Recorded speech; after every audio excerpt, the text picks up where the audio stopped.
അസ്സലാമു അലൈക്കും വറഹ്മത്തുള്ളാഹി തആല വബറകാതുഹു. എല്ലാവർക്കും SFQ സ്പോർട്ടിൻ്റെ പുതിയ ഒരു വീഡിയോയിലേക്ക് സ്വാഗതം.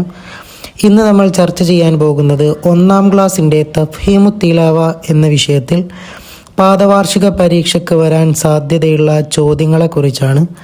അപ്പോൾ ഒന്നാമത്തെ പ്രവർത്തനം നോക്കാം. കള്ളികളിലുള്ള അക്ഷരങ്ങളെ കൊണ്ട് പദങ്ങൾ പൂർത്തിയാക്കുക. അപ്പോൾ താഴെ 7ഓളം ചോദ്യങ്ങളാണ് നൽകിയിട്ടുള്ളത്. അപ്പോൾ ഓരോന്നിനോടും യോജിച്ചത് ആ ബോക്സിലുണ്ട്. അപ്പം അതാണ് പൂരിപ്പിച്ചെഴുതാനുള്ളത്. ഒന്നാമത്തെ നോക്കാം, ഡാഷ് ധുൻ. ഡാഷ് ധുൻ. അപ്പോൾ അവിടെ നമ്മൾ ഏത് അക്ഷരമാണ് നൽകേണ്ടത്? ല ആണോ, അല്ലെങ്കിൽ മ ആണോ, ബ ആണോ, യ ആണോ, അല്ലെങ്കിൽ സ, ത, വ? ഏതാണ് നമ്മൾ അവിടെ നൽകേണ്ടത്? യ ആണ് അല്ലേ? യ എന്നുള്ള അക്ഷരമാണ് അവിടെ നൽകേണ്ടത്. അപ്പോൾ അത് പൂരിപ്പിക്കുമ്പോൾ എങ്ങനെ വരും? യധുൻ എന്ന് വരും. എന്താണ്? യധുൻ. രണ്ടാമത്തത് ഡാഷ് മഖുൻ. ഡാഷ് മഖുൻ. അപ്പോൾ അവിടെ ഏത് അക്ഷരമാണ് വേണ്ടത്? സ എന്നുള്ള അക്ഷരമാണ് അല്ലേ? അപ്പോൾ അത് പൂരിപ്പിച്ചെഴുതുമ്പോൾ എങ്ങനെ വരും? സമഖുൻ. മൂന്നാമത്തത് ഡാഷ് ഡാഷ് റുൻ.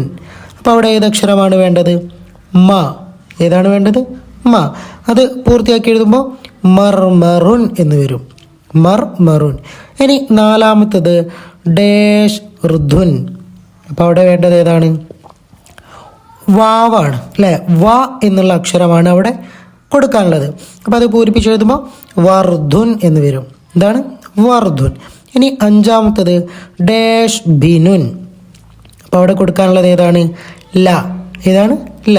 അപ്പോൾ അത് പൂരിപ്പിച്ച് എഴുതുമ്പോൾ ലബിനുൻ എന്ന് വരും. ലബിനുൻ. ഇനി ആറാമത്തത് ഡാഷ് മറുൻ. ഡാഷ് മ്രുൻ. ഡാഷ് മ്രുൻ. അപ്പോൾ അവിടെ ഏതക്ഷരമാണ് കൊടുക്കാനുള്ളത്? ത. ഏതാണ്? ത. അപ്പോൾ അത് പൂരിപ്പിച്ച് എഴുതുമ്പോൾ തമ്രുൻ എന്ന് വരും. എന്താണ്? തമ്രുൻ. ഇനി അവസാനത്തെ ഒരു ചോദ്യമാണ് ഡാഷ് ഇത്തുൻ. ഡാഷ് ഇത്തുൻ. അപ്പോൾ നമ്മൾ അവിടെ കൊടുക്കാനുള്ളത് ബ എന്നുള്ള അക്ഷരമാണ്. ബ. അപ്പോൾ നമ്മളത് കൂട്ടി വായിക്കുമ്പോൾ ബൈത്തുൻ എന്ന് വരും. ഒന്നാമത്തത് യധുൻ, 2 സമക്കുൻ, 3 മർമറുൻ, 4 വർധുൻ, 5 ലബിനുൻ, 6 തമ്രുൻ, 7 ബൈത്തുൻ. ഇനി അടുത്തൊരു പ്രവർത്തനമാണ് ചിത്രത്തിൻ്റെ അറബിയിലുള്ള പേര് എഴുതുക. ചിത്രത്തിൻ്റെ അറബിയിലുള്ള പേര് എഴുതുക. ഒന്നാമത്തെ ഏതാണ്? ഒരു മീനാണ് അല്ലേ? അപ്പോൾ മീനിന് എന്താണ് അറബിയിൽ പറയുക? സമക്കുൻ. എന്താണ്? സമക്കുൻ. അപ്പോൾ നമ്മൾ അതിൻ്റെ അടിയിൽ സമക്കുൻ എന്ന് എഴുതി കൊടുക്കുക.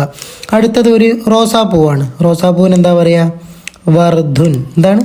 വർധുൻ. അപ്പോൾ നമ്മൾ ആ വർധുൻ എന്നുള്ളത് ആ ഒരു ഫോട്ടോയുടെ താഴെ എഴുതി കൊടുക്കുക. അടുത്തത് എന്താണ് എഴുതാനുള്ളത്?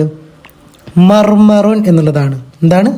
മർമറുൻ. അപ്പോൾ അവിടെ മർമറുൻ എന്നാണ് എഴുതേണ്ടത്. ഇനി അവസാനത്തെ അവിടെ എന്താണ് എഴുതാനുള്ളത്? എന്താണ്? കബിദുൻ. അതിൻ്റെ പേരാണെന്ത്? കബിദുൻ. അപ്പോൾ അതാണ് അവിടെ എഴുതാനുള്ളത്. അപ്പോൾ ദുആ വസിയത്തോടെ നിർത്തുന്നു.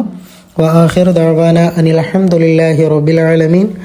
അസ്സലാമു അലൈക്കും വറഹ്മത്തുള്ളാഹി തആല വബറകാതുഹു.